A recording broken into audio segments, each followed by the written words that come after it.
Welcome to The Explainer. Today, we're diving into a topic that's frankly critical for every single dog owner out there: water safety. We are going to completely take apart a really dangerous myth and give you the right tools to make sure every splash is a safe one. I want to start with a number, just one number: 5,000. Any ideas what that represents? I'll tell you, it's not a happy statistic, and it's the entire reason we need to be having this conversation right now.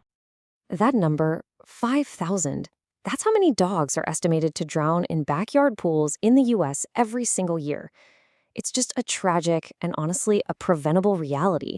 And it's all driven by this dangerous myth that every dog is just born knowing how to swim. So many people, we believe all dogs are natural swimmers. But that frantic doggy paddle you sometimes see, a lot of the time, that's just a survival reflex. It's not a real skill. It's just an instinct to stay alive. But it's super inefficient, it's exhausting, and for a lot of dogs, it's just not enough. So the very first step for us is to move from just assuming to actually assessing. And that all starts with understanding your dog's own anatomy.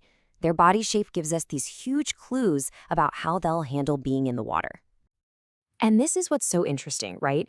You can see how specific physical traits can either create a natural swimmer or a really serious hazard. On one side, you've got these breeds that were literally developed for water work. They've got webbed feet for power and water-resistant coats to stay warm. But on the other side, you've got traits that are a massive disadvantage, like a short snout that makes it hard to breathe, or a heavy barrel-chested body that just sinks. And this chart just lays it out perfectly. You've got your water specialists like labs, and then you have the brachycephalic breeds. That's a fancy word for short-snouted, like bulldogs and pugs. Think about it. A bulldog's flat face and heavy body puts it at an extremely high risk. It has to tilt its head so far back just to keep its nose out of the water that its back end sinks. It goes vertical and it gets exhausted in just seconds. Same goes for those chondrodystrophic dogs, the ones with short legs and long bodies, like a dachshund. It's not about them wanting to swim, it's literally a physics problem. Okay, so that brings us to the single most important piece of gear out there. This is the great equalizer that levels the playing field for all breeds, no matter what their body shape is. Now, you might be thinking, okay, but does my dog really need one? Especially if you have a strong breed, like a golden retriever. I mean, they look so capable, right? The answer is a hard, definite yes. It's non-negotiable. Because even the best, most athletic swimmers can get tired, they can get disoriented, or they can have an accident, like falling off a boat when they weren't expecting it. A life jacket isn't a crutch, it's a seatbelt for the water. And it does so much more than just help them float. For a nervous dog, it's a huge confidence booster. It's also a training tool that helps them learn to keep a proper horizontal swimming form. And that handle on top?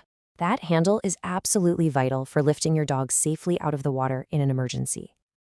So, how do we create a positive first experience? What's the secret? Well, it all comes down to one word: patience. This is not about teaching a trick, it's about creating a safe, super encouraging environment where your dog can just explore and learn at their own speed. The key thing to remember is that the process has to be voluntary. Your job is to make the edge of the water a super fun place with games and treats, and then let your dog choose to go in. And pay close attention to step 4, teaching the exit. This is the part almost everybody forgets, and it's probably the most important one. And this is exactly why.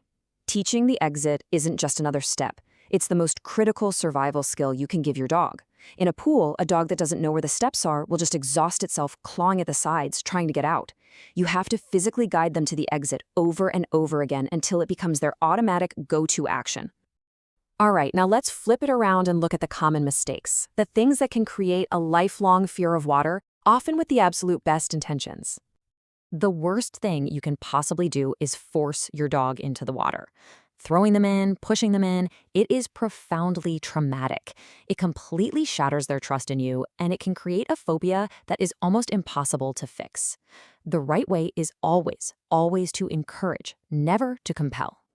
Now, this one feels a little counterintuitive. When your dog is scared and shaking, your first instinct is to comfort them, right? To cuddle them and soothe them. But in dog language, that can actually feel like praise for being afraid. It reinforces their anxiety. A much better approach is for you to be calm and confident, move them away from what's stressing them out, and then reward them the second they show any calm behavior. So, let's bring this all home. With the right knowledge and the right approach, you really can turn what could be a potential danger into a lifetime of shared fun. By understanding your dog's build, using the right gear, and introducing water with a ton of patience, you're not just teaching them to tolerate it, you're building their confidence and ensuring their safety for years and years to come. And that's how we make every single splash a safe one.